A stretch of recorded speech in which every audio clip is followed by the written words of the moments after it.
Trump వస్తే మోడీతో ఉన్న స్నేహం కారణంగా ఓ పక్కన హూంకరిస్తాడు, రెండో పక్కన భారత్ ప్రయోజనాలు కాంక్షిస్తాడు. అదే సమయంలో రైటిస్ట్ ఐడియాలజిస్ట్ కాబట్టి భారత్కు అనుకూలమైన నిర్ణయాలే తీసుకుంటాడు. పైకి గంభీరమైనటువంటి ప్రకటనలు చేస్తాడు, సేమ్ టైం కొన్ని చర్యలు తీసుకుంటాడు. మనము అట్లాగే తీసుకుంటాం. ఎక్కడా ఆగం, ఎక్కడా తగ్గం. At the same time action నడుస్తుంటుంది.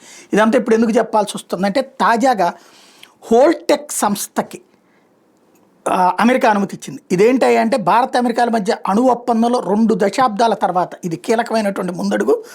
భారత్లో రియాక్టర్ల నిర్మాణం రూపకల్పనకి ఈ హోల్టెక్ ఇంటర్నేషనల్ సంస్థకి అమెరికా రెగ్యులేటరీ అనుమతి ఇచ్చింది. ఈ ఒప్పందానికి అమెరికా ఇంధన శాఖ DOE మార్చి 26 ఆమోదం తెలిపింది. ఇది ఎవరికి తెలియలే, సైలెంట్గా జరిగిపోయింది. 2007లో భారత్ అమెరికా మధ్య 123 ఒప్పందాల మీద సంతకాలు జరిగిన తర్వాత మళ్ళీ ఇన్నేళ్లకు ఈ ఆమోదం లభించింది. అప్పట్లో కుదిరిన అణు ఒప్పందంలోని వాణిజ్య కోణాన్ని అందిపుచ్చుకునే మార్గంలో దీన్ని తొలి అడుగుగా పరిగణిస్తున్నారు.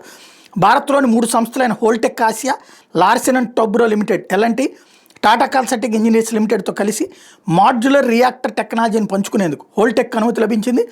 10 CFR 810 అని పిలిచే నిర్బంధ అమెరికా రెగ్యులేషన్ కింద ఈ అనుమతి ఇచ్చింది. ఈ ఒప్పందం 10 ఏళ్ల పాటు చెల్లుబాటు అవుతుంది. ప్రతి 5 ఏళ్లకు ఒకసారి దీన్ని సమీక్షిస్తారు.